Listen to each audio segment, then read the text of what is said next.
Welcome to SVG-TV News for Monday, July 21st, 2014. I am Jennifer Richardson with the details.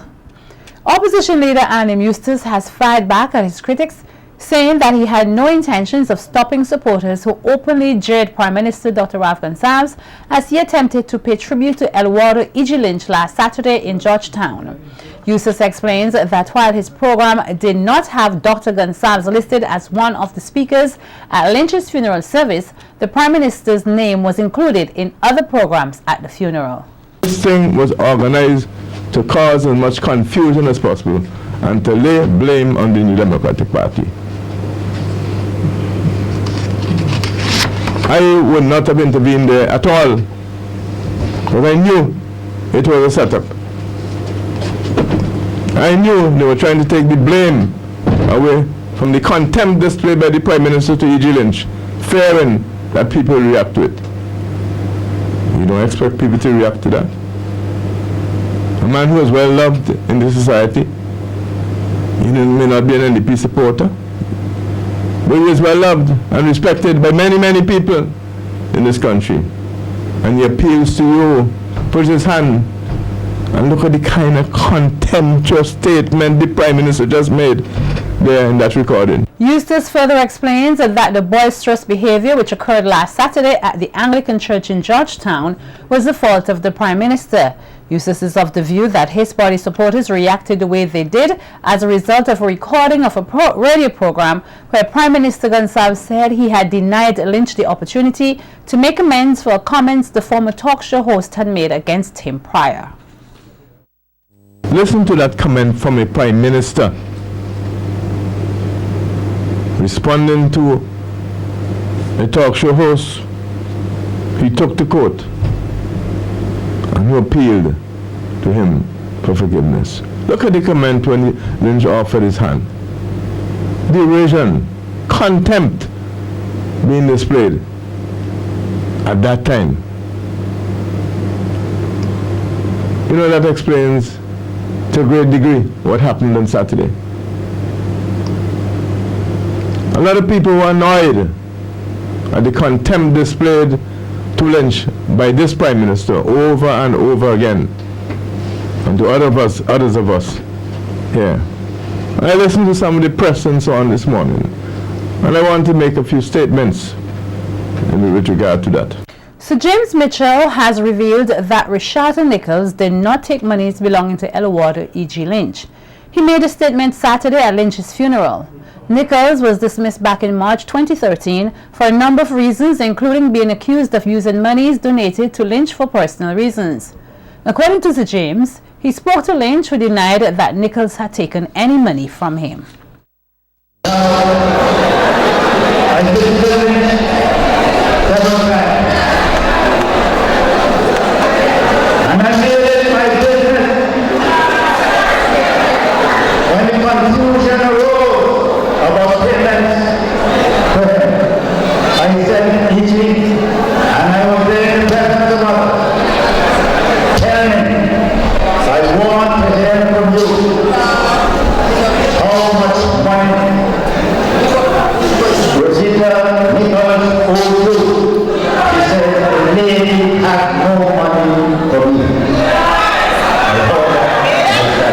Meanwhile, leader of the opposition, Annim Eustace, today responded on radio to Sir James's statement. Eustace says that he would soon be circulating a letter written and signed by Lynch, where he had indicated that Nichols had in fact stolen money from him. And I'll circulate a letter this week written by Lynch, where he showed that Ms. Nichols took money that belonged to him, was paying it back every month, and the day, a few days after she was fired, she ran and paid him off the balance. But Sir James says on the radio, Lynch told him she didn't know anything. I will deal with that in writing. I heard her this morning make a lot of comments. I ain't mentioning him, even that whole thing. I never mentioned a lot of things, you know, I knew about. But I put it out there for the public to see. And that's not the only thing. That's what I want to say in that.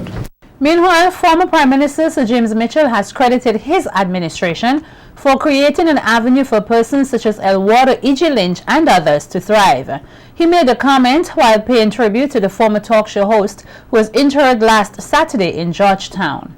According to Sir James, in the 10 years or so that he was in opposition, he was not allowed to speak on radio or television, and despite being advised by his supporters against doing so, he took the decision to liberalize the airwaves by granting broadcasting licenses. Of democracy and create an opportunity for people like England and the long list of people on radio. We got to thank God in the greatest for creating opportunity for people to have.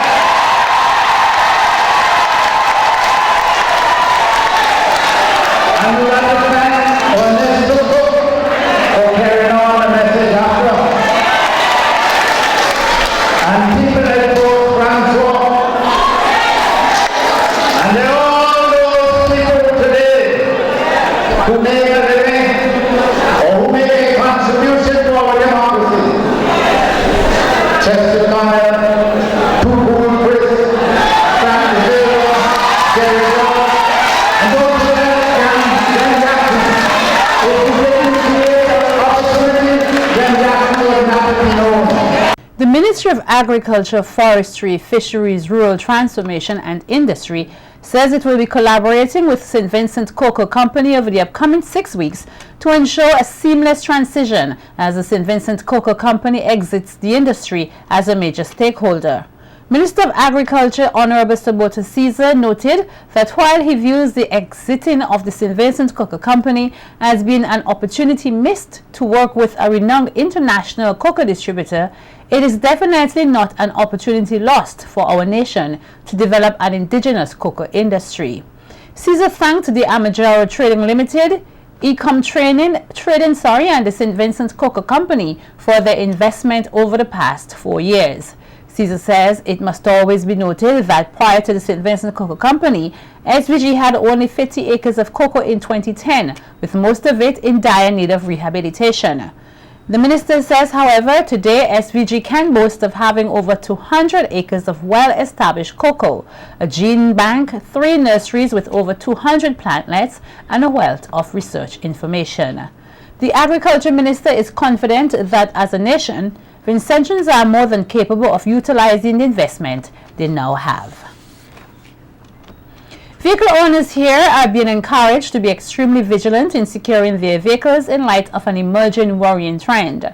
Speaking to SVG-TV News recently, Deputy Commissioner of Police Renal Hadaway revealed that within recent times, the police have been recording instances where parked vehicles are being stolen and used to commit crimes. There's a large percentage of motor vehicles being stolen, and we are of the opinion that the persons who are so engaged have ulterior motive. They have a hidden agenda. Many of these automobiles are being stolen and the number plates are being removed, etc. Also, persons are operating with fake or fraudulent number plates. It is important that the public, when they see any suspicious activities occurring in their community, they try as best they can to take a description of the motor vehicle, and even in the position where there is a fake number plate, that number plate, because anything that they can bring to our attention would be of some assistance to us one way or the other. We will be able to trace to know whether that number plate is authentic or it is not, and the make of the vehicle as well will be of utmost importance to us. Hadaway says as a consequence of the new trend, the police are asking persons to take the necessary precautionary measures to ensure that they do not become victims of such crime. Some persons are a little bit complacent where they would want to leave their motor vehicles at their home unlocked. In some instances, the keys in the motor vehicle do not give persons who are inclined to commit offenses any opportunity so that they can really capitalize on your shortcomings, if one will say that, or your complacency. succeed. The hierarchy of the Royal St. Vincent and the Grenadines Police Force is once again reminding officers that it is totally unacceptable to indicate to distressed civilians that they are unable to respond to their complaints due to the unavailability of transport. Deputy Commissioner of Police Renald Hadaway explains that access to transport is just a phone call away, whether it may be to a neighboring station. Hadaway adds that police officers are paid to do a job and must do so to the best of their abilities. It's a no-no from where we sit. Unacceptable. And any police that gives such information will be dealt with. We have recently dealt with a number of persons who have communicated such nonsense to the general public. The police have at our disposal a number of motor vehicles. Resources are spread out throughout the length and breadth. Even where at that particular station when that report is made, there is another transport station there. There is transport that can be accessed. So that is something that we do not accept as the hierarchy of the organization. The leadership of the New Democratic Party, the NDP, has announced the implementation of a scholarship fund in honor of former radio talk show host Eduardo E.G. Lynch. Lynch has been the voice for the NDP for a number of years before his ailment and subsequent death. President of the NDP, Annie Eustace, announced on the New Times radio program this morning the establishment of the Eduardo E.G. Lynch Secondary School Scholarship Fund in recognition of Lynch's love for learning and his own personal pursuit of a secondary school education. The scholarship recipient's education will be financed beginning in the new school year, and the deadline for applications is August 8th, 2014. Still to come, the reduction of imports and increased export, a top priority for SVG. More stories on the local scene when SVG-TV News continues. Don't go away.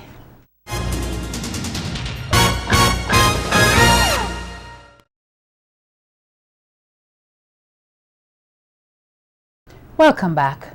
The reduction of imports and increase of exports is said to be top priority of Invest SVG and the government of St. Vincent and the Grenadines. This mission was established earlier today at the opening of a workshop dubbed Surviving the Trade Jungle, hosted by Invest SVG and the Caribbean Export Development Agency at the Ministry of Finance Conference Room. Invest SVG Executive Director Bernadette Ambrose Black says the workshop is being hosted to communicate the importance of reducing import and increase exports and to better bring awareness of producing and consuming more local products. And such as grow what you eat and eat what you grow from the Ministry of Agriculture, for example. So workshops such as these whereby persons like yourselves can gain valuable information towards navigating the process of the procedures involved in not only entering new markets, and you would hear more about those procedures from Mr. Cuthbert Knights from the Ministry of Trade, but also the procedures involved in importing goods, and you would hear more about those from Customs and Excise. Ambrose Black also explained that the more a country exports, the more domestic economic activities occur. Export means more production, jobs and revenue. If a country is a net exporter, its gross domestic product increases, which is the total value of the finished goods and services it produces in a given period of time. In other words, net exports increases the wealth of a country. The Fisheries Division within the Ministry of Agriculture is this summer educating youths on the many business and career opportunities within the fisheries sector. This as the third annual Fisheries Summer Program opened today under the theme Marine Sustainability for the Youths of SVG. Jennifer Cruikshank Howard, Chief Fisheries Officer Acting, says the summer program promises to be beneficial to youths, adding that the fishing industry of SVG has great potential for economic development. And this can be obtained by an increase in fish production. However, in order for the industry to grow, it is imperative that our youths be educated about the opportunities that are available and that they can be trained to help build the industry. Cruikshank Howard explains that the objectives of this year's program include increasing knowledge about the marine environment and fisheries management. Encourage appreciation for the marine resources, provide basic hands-on training in fishing gear and methods, product development, and other aspects of the fisheries sector, foster an appreciation of the marine resources, and raise awareness about the fisheries conservation measures, and to promote fisheries-related studies. The young men and women of St. Vincent and the Grenadines are being reminded of the importance of setting smart goals and preparing to become successful entrepreneurs. This advice comes from Youth Affairs Officer Anastasia Harry, speaking at the opening ceremony of the Creativity for Employment and Business Opportunity Community Workshop being hosted by CARICOM at the Girl Guides headquarters. Harry says that the workshop will help to prepare participants for a world of new opportunities. It's important to have long-term goals and to work towards, but the short-term goals would help build the foundation that supports business growth. Track your progress. Keep track of short-term and long-term goals. Check your progress weekly or monthly to ensure that you're on track. All of that will come up participants in your week of workshop here. One way, if you're progressing at an appropriate rate, is to research similar businesses to see how they evolve. Harry told the participants to also assess their strengths and weaknesses, noting that as much as persons would like to be experts at everything, some areas are best suited to those with experience. Be honest about your business strengths and weaknesses, and don't be afraid to ask for help when your business is better served by doing so. Remember to set a schedule and a day plan, another item that you will learn in your time here with us this week. It's important to have a schedule to guide each day. Be flexible enough to make changes if necessary, and use your schedule to help avoid time wasters that prevent you from getting work done. The workshop is the first to be held in SVG as part of a regional project in collaboration with the Caribbean Group of Youth Business Trust. Meantime, Assistant Secretary General of the CARICOM Secretariat, Dr. Douglas Slater, says recent findings have indicated that many citizens do not understand the runnings of the Caribbean Community CARICOM. Speaking at the opening of the Creativity for Employment and Business Opportunity Workshop, Slater says because of a lack of knowledge and understanding of CARICOM, persons often do not see the benefit of the community. And we hope that after this workshop, which is an activity of CARICOM, you will be encouraged to learn more, understand more of CARICOM, and to promote CARICOM some more. Because there are a lot of things that happen because of CARICOM that you do not know, but you benefit from it. As part of the Bishop's College Kingston's 50th anniversary celebrations, the school last Friday, July 18th, held a talent extravaganza dubbed Hats Off to Education at the Peace Memorial Hall. The event saw 6 young ladies from the institution representing different subject areas and competing in 4 judged categories. Jamisha Wright was there and gives us the details in this report. Representing home economics with a focus on cocoa, contestant number 6 in last Friday's Bishop's College Kingstown's Talent Extravaganza, Shakara Lampkin, emerged the winner. In taking the title, Lampkin took the award for Best Creative Wear in her cultural piece entitled Pixie de la Cacao. Indicative of our past in the coconut industry and our future in the cocoa industry. Ladies and gentlemen, Shakora Lampkin in her cultural outfit, Pixie de la Cacao. The dress was made by Kenlyn Clouden and designed and decorated by Shimon Batiste. Securing the first runner-up position is Miss Culture Arena Foy Jack. Jack won the pre-show judging for Best Creative Hat and also took the awards for Best Talent and tied with Miss Biology Zone Weeks for Best Interview. So from the previous class, here in the topic culture, can you refresh? Miss me. Yes. Free wall boss. What does free wall boss have to do with culture? What does that have to do with culture? Miss, the last time we had class, you say culture have to do with the way of life of people. On the radio, they must say free wall boss. Even the boy named Fanny Black about free wall boss. So that's not culture. Yes, Miss me.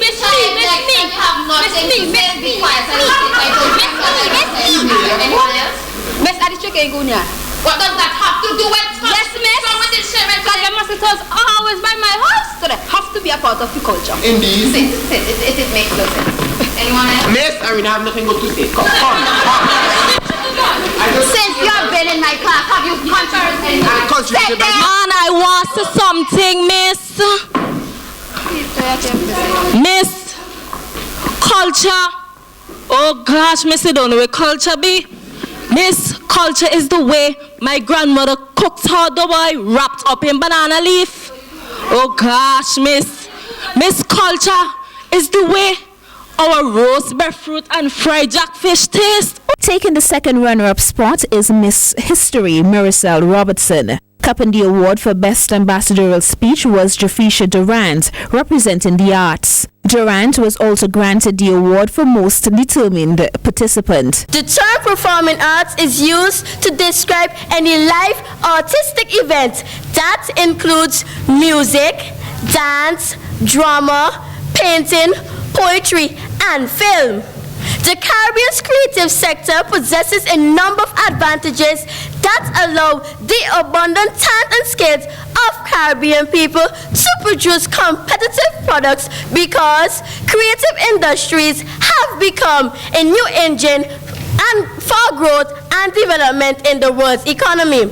Miss Agriculture Gabricia York took the Most Disciplined Participant Award. Meanwhile, the evening also saw guest appearances by Chanel McKenzie, Arabesque and La Gracia dance groups, and a past student of the BCK, Shane Wayne. Reporting for SVGTV News, I am Jamisha Wright.